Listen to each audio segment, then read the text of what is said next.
Hi everyone, I again welcome you all to my YouTube channel law की पढ़ाई। तो welcome to the second part, जहाँ पे second part of performance of contract, जहाँ पे मैं बाकी के बचे हुए सेक्शंस के साथ डील करने वाली हूँ। तो आज मैं चालू करने वाली हूँ time and place for the performance of contract. ठीक है, time and place for performance of contract basically दिया हुआ है सेक्शन 46 से 50 of the Indian contract act. चलिए now let's begin. Basically time and place कि हमें कहाँ परफॉर्म करना है, कब परफॉर्म करना है, इसके बारे में भी तो हमें पता होना चाहिए, राइट?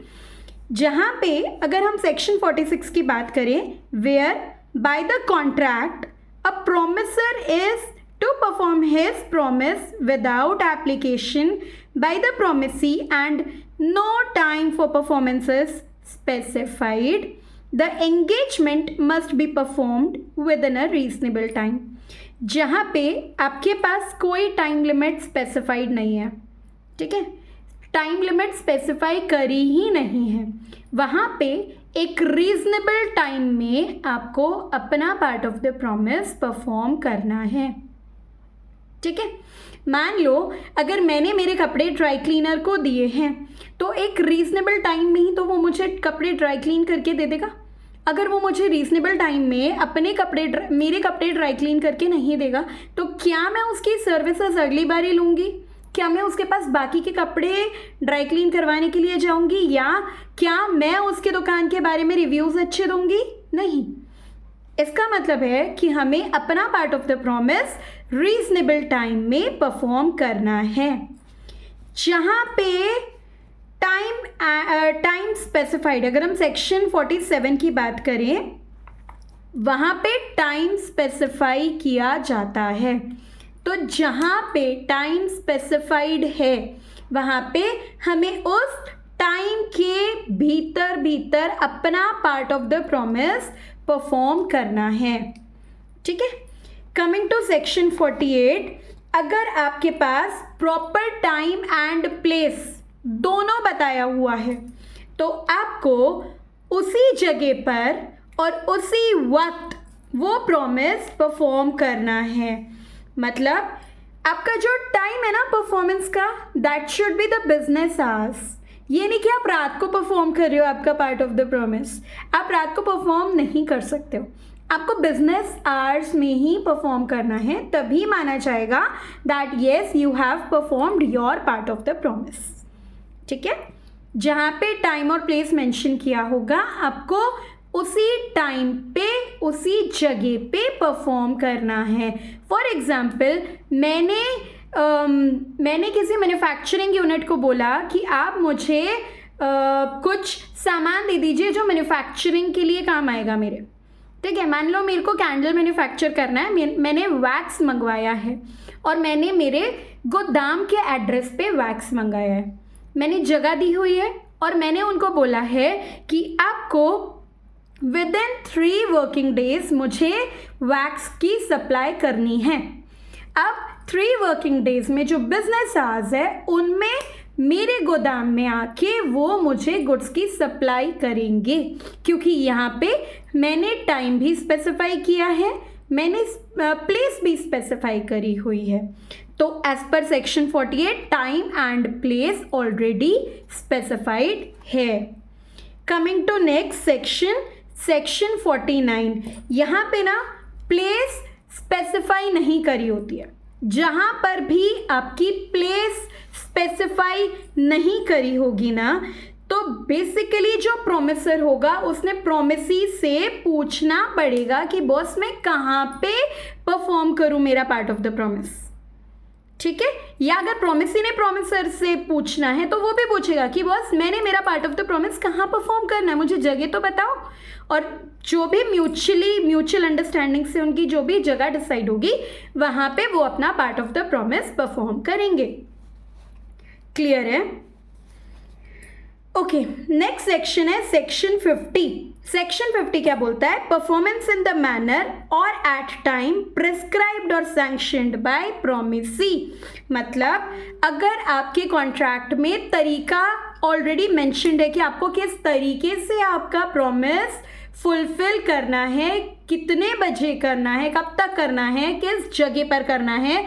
तो एज पर दैट प्रोसीजर आपको अपना प्रॉमिस परफॉर्म कर देना है, जहाँ पे ऑलरेडी स्पेसिफाइड है वहाँ पर एज पर सेक्शन 50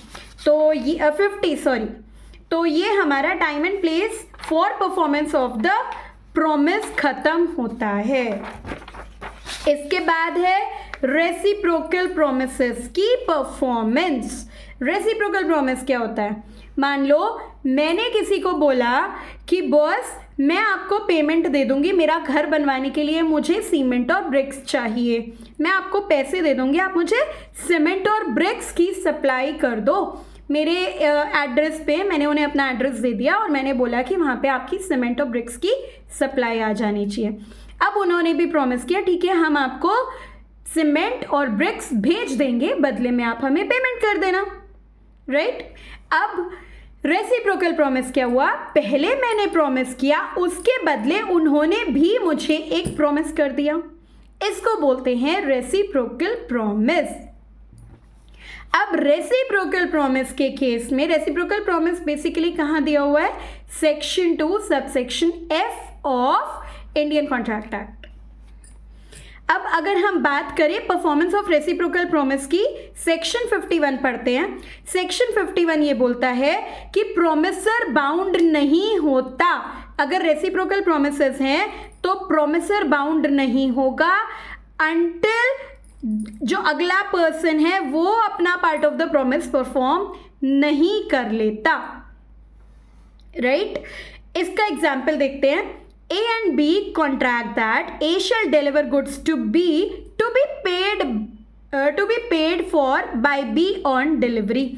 A ने B से बोला कि मैं आपके घर पे गुड्स की डिलीवरी दे दूंगा, लेकिन आपको पैसे देने पड़ेंगे, मैं डिलीवरी कर दूंगा, पेमेंट आप करोगे। A need not deliver the good unless B is ready and willing to pay for the goods on delivery।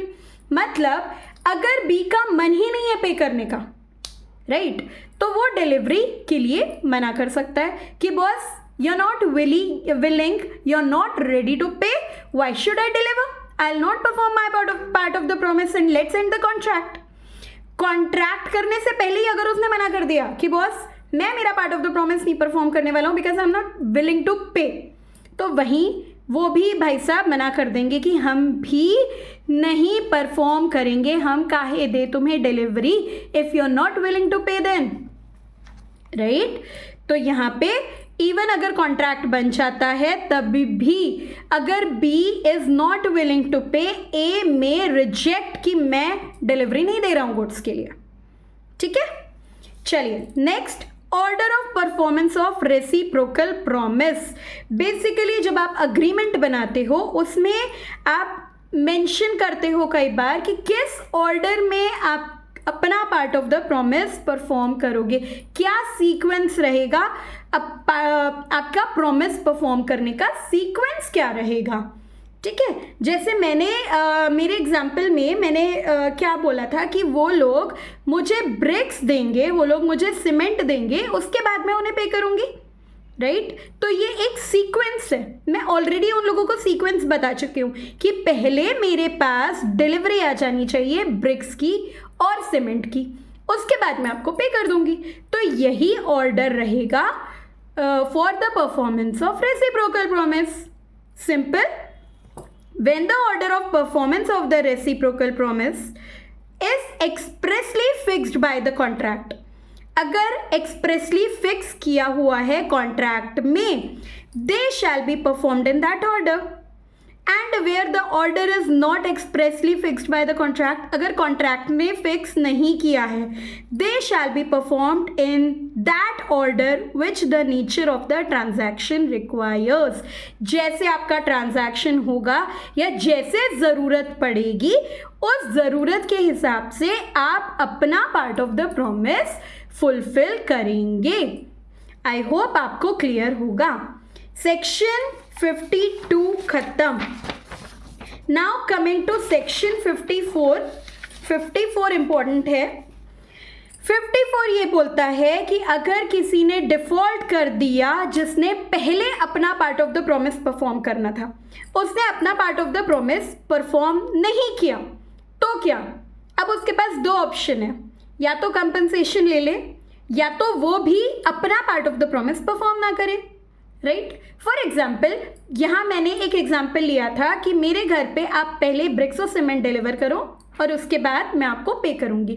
अगर उनकी तरफ से ही ब्रिक्स और सीमेंट की डिलीवरी नहीं आती है मेरे पास, ठीक है, मेरे को उन्होंने डिलीवर ही नहीं किया ब्रिक्स एंड सीमेंट, या तो मैं कंपनसेशन क्लेम करूंगी कि इन्होंने ब्रीच ऑफ कॉन्ट्रैक्ट किया है, मुझे कंपनसेशन दो, या तो now I am also not going to pay you, आपने भी तो नहीं किया, मैं आपको क्यों पे करूं, राइट? ये है section 54। Okay, now coming to section 55, effect of failure to perform at a fixed time in a contract in which time is essential। जहाँ पे टाइम बहुत ज़्यादा इम्पॉर्टेंट है, वहाँ पे अगर उस पर्टिकुलर टाइम पीरियड में आप परफॉर्म नहीं करते हो तो क्या? तो वो कॉन्ट्रैक्ट बेसिकली वॉइडेबल हो जाएगा। अगला पर्सन, चाहे जिसका नुकसान हुआ है ना, उस पार्टी के पास ये ऑप्शन होता है कि वो आगे या तो कॉन्ट्रैक्ट को आगे कंटिन्यू कर सकता है, बोल सकता है कि नो इट्स ओके, कोई बात नहीं, एक बार नुकसान हो गया लेकिन आगे से मत करना, वो ये बोल के आगे कॉन्ट्रैक्ट को कंटिन्यू कर सकता है, या फिर वो कॉन्ट्रैक्ट वहीं ख़त्म करके कंपनसेशन क्लेम कर सकता है। Section 55 easy. Now coming to section 56, impossible act, right? Impossible act, चलिए पढ़ते हैं एक बार इम्पॉसिबल एक्ट। इम्पॉसिबल एक्ट तो बहुत ईजी है, मतलब ऐसी एक्ट जो कि करना ही बहुत मुश्किल है। चलिए, सेक्शन 56 ये बोलता है, contemplates various circumstances under which agreement may be void. यहाँ पे अग्रीमेंट वॉइड है, वॉइडेबल नहीं है। सेक्शन 55 में वॉइडेबल था, यहाँ पे वॉइड है। Since it is impossible to carry, मतलब अगर मैंने मेरे हस्बैंड से कॉन्ट्रैक्ट कर लिया कि बॉस मैं आपके लिए चांद तारे तोड़ के लेके आऊँगी, राइट, एंड उसके बदले आप मुझे एक डायमंड रिंग देंगे, तो क्या मैं मेरा part of the promise perform कर सकती हूँ? वो तो कर सकते हैं, वो तो मुझे डायमंड रिंग दे सकते हैं, राइट, लेकिन I can not travel to the space to collect that चांद तारे। एक बोरिया, एक बैग लेके जाऊँगी, उसके अंदर बहुत सारे तारे कलेक्ट करूंगी और उनको लाके दूंगी। It is practically not possible, right? तो यहाँ पे obviously the act is not possible and hence the contract is void। contract is void। contract to do a contract to do an act which after the contract is made। अब contract कर लिया, contract करने के बाद impossible हो जाता है, impossible हो जाता है परफॉर्म करना, by reason of some event which the promisor could not prevent. Unlawful becomes void when the act becomes impossible और अनलॉफुल। मतलब मान लो कि अगर मैं गुजरात में एक कॉन्ट्रैक्ट करती हूँ किसी के साथ, गुजरात में कॉन्ट्रैक्ट करती हूँ किसी के साथ कि बॉस मैं आपको रेगुलरली दारू सप्लाई करूँगी, ठीक है, एंड वन फाइन डे मैंने अग्रीमेंट किया, मैं सप्लाई भी कर रही हूँ, एंड वन फाइन डे मुझे ये पता चलता है कि लॉ चेंज हो गया है एंड अब वहाँ पे दारू की बोतलें सप्लाई नहीं की जा सकती, राइट? अब मुझे पता चल गया कि वहाँ दारू की बोतलें सप्लाई ही नहीं की जा सकती। Now it is really impossible for me to perform it, है ना? तो इसीलिए ये परफॉर्म करना अब इम्पॉसिबल है आफ्टर मेकिंग द कॉन्ट्रैक्ट। यहाँ पे क्योंकि मेरी गलती नहीं है तो I may refuse to compensate, right? But if the court wants, वो मुझे बोल सकता है कि क्योंकि लॉस हुआ है कंपनसेट करो।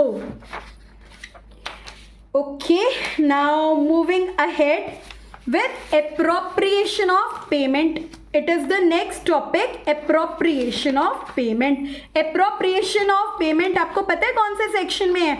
अगर आपको याद हो तो मैंने बताया था स्टार्टिंग में ही कि हम जो परफॉर्मेंस ऑफ कॉन्ट्रैक्ट है वो डिफरेंट भाग में करने वाले हैं। तो उसमें हमारा सेकेंड लास्ट टॉपिक है अप्रोप्रिएशन ऑफ पेमेंट, जो कि डील किए जाते हैं सेक्शन 59 से 61। अब हम फटाफट से सेक्शन 59 से 61 पढ़ लेते हैं, उसके बाद हमारा एक ही टॉपिक बचेगा जो है contract which need not be performed. वो भी बहुत ईजी है, फटाफट से खत्म हो जाएगा। एप्रोप्रिएशन ऑफ पेमेंट मतलब जब हम कॉन्ट्रैक्ट करते हैं और पेमेंट आती है तो हमें, अगर हम कर्जे में हैं तो हमें किस तरीके से वो कर्जा निपटाना है। सबसे पहले अगर हम एक डेटर हैं, ठीक है, let's talk about section 59 first. Section 59 बोलता है कि अगर एक डेटर है और वो उसके पास बहुत सारे मल्टीपल डेट्स हैं उसके क्रेडिटर को लेके, अब सबसे पहला सिनेरियो ये आएगा कि वो क्लियरली बता दे कि आपके पास अभी पेमेंट आई है, वो पेमेंट आप कौन सा डेट क्लियर करने के लिए यूज कर रहे हो। ये सेक्शन 59 है, where he is telling and he is paying also for the particular date. ठीक है। सेकेंड, जहां पे उसके पास मल्टीपल डेट्स हैं लेकिन वो भूल जाता है, वो बताता नहीं है कि वो एक्चुअली कौन से डेट की पेमेंट करता है, वो जस्ट पेमेंट कर रहा है। उस केस में जो क्रेडिटर है वो उसके हिसाब से, मतलब वो खुद के हिसाब से चलेगा कि वो अब जब उसके पास पैसे आए हैं तो उसकी मर्जी, अगर उसके पास ABCD 4 डेट्स हैं तो उसकी मर्जी, उसके पास पैसे आ गए, वो चाहे तो वो मान के चले कि ये A डेट को क्लियर हो गया है, या ये B डेट क्लियर हो गया है, या ये C डेट क्लियर हो गया, ये क्रेडिटर की मर्जी। अब क्रेडिटर जो चाहे वो डेट अपना क्लियर्ड मान के बाकी के अनक्लियर्ड रख सकता है। क्लियर। और थर्ड पार्ट है इसका सेक्शन 61, ये बोलता है जहां पे जो डेटर है वो भी नहीं बता रहा कि वो कौन सा डेट क्लियर कर रहा है, और क्रेडिटर को भी नहीं मालूम कि कौन सा डेट क्लियर करना है। उस केस में बेसिकली ऑर्डर देखा जाएगा कि किस ऑर्डर में डेट्स हुए थे, किस ऑर्डर में आपके डेट आए थे। डेट 1 आया था 2020, डेट नंबर 2 आया था 2022, डेट नंबर 3 आया था 2024। तो सबसे पहला 2020 का जो डेट है आप जब पे कर दोगे तो ये माना जाएगा कि आपने 2020 वाले डेट की पेमेंट करी है। ये है एप्रोप्रिएशन ऑफ पेमेंट।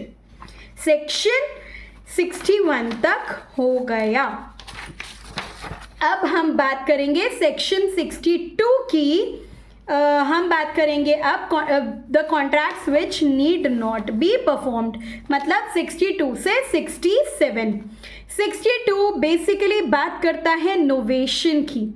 अगर आप पुराने कॉन्ट्रैक्ट की जगह new contract with new terms and conditions लाना चाहते हो तो जो आपका पुराना कॉन्ट्रैक्ट है उसके हिसाब से आप अपने प्रोमिसेस परफॉर्म नहीं करोगे, and now you are going to perform your promises as per the new contract, right. यही बोलता है सेक्शन 62 नोवेशन। ठीक है। सेक्शन 62 में ही दूसरी बात आती है रिसेशन।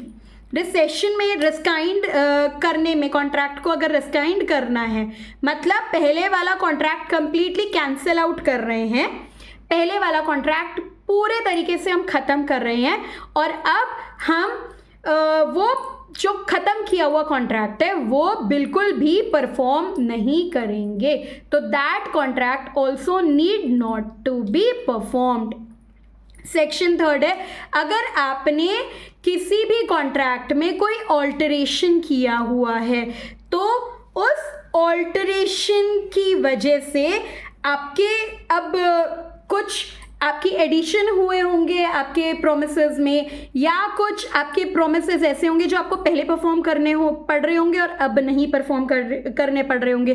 तो ऑल्ट्रेशन की वजह से जहाँ जहाँ जो भी चेंजेस हुए हैं, आप वो चेंजेस इम्प्लीमेंट करके अब जो लेटेस्ट आपके प्रोमिसेस हैं आप वही परफॉर्म करोगे, पुराने वाले नहीं परफॉर्म करोगे।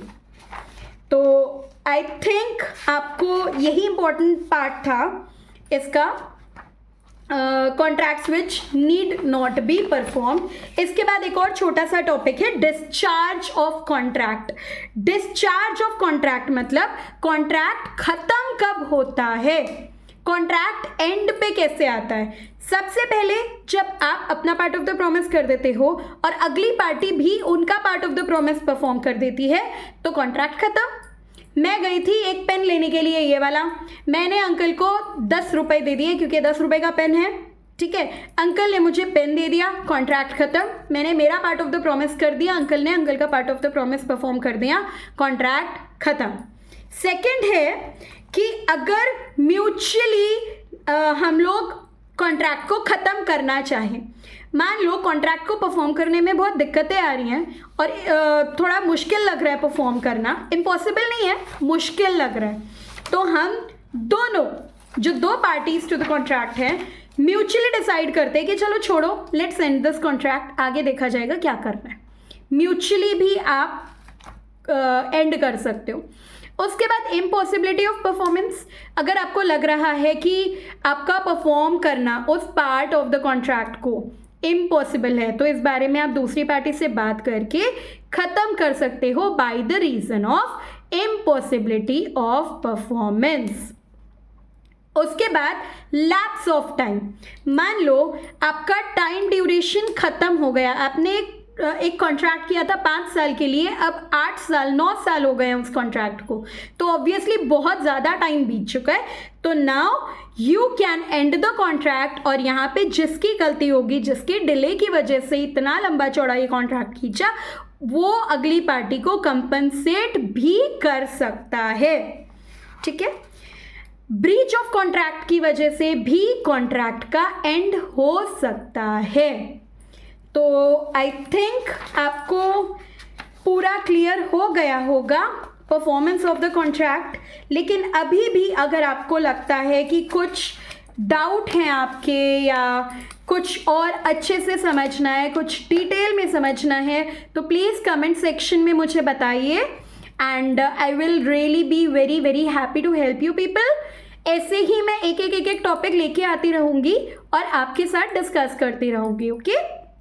सो फटाफट, मैंने आपके लिए इतनी मेहनत की है, आप प्लीज़ फटाफट से शेयर कर दीजिए मेरा वीडियो सो दैट जितना नॉलेज फैलेगा उतना बच्चों के लिए बढ़िया होगा, फटाफट से वो भी पढ़ पाएंगे। मैंने एकदम ब्रीफ में करवाया है, मैं डिटेल में भी आपको छोटा छोटा करके इन द कमिंग डेज, मैं आपको कमिंग डेज और मंथ्स मैं आपको डिटेल में भी पढ़ा दूंगी, उसकी कोई दिक्कत नहीं है। अभी तो मैंने एक जस्ट बहुत फटाफट पढ़ा दिया ताकि आपके दिमाग में इस तरीके से हो कि आप न भूलें इसको।